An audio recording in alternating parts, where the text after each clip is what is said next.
Once upon a time, in a small town, there was an old library.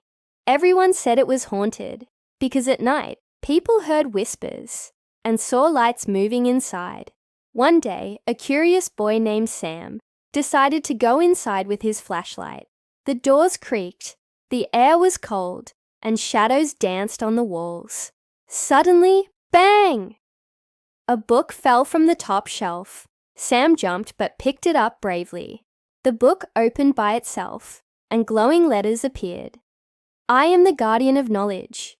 Do not fear me. Fear only ignorance. Sam realized the library was not haunted by a monster, but by a friendly book spirit. The spirit wanted children to come, read and learn instead of being scared. From that day, Sam told all the kids in town, "Don't be afraid of the library. The only scary thing is not learning." And so, the library became the most popular place in town. Lesson: sometimes what we fear is not truly scary. Knowledge removes fear, and learning is the real magic.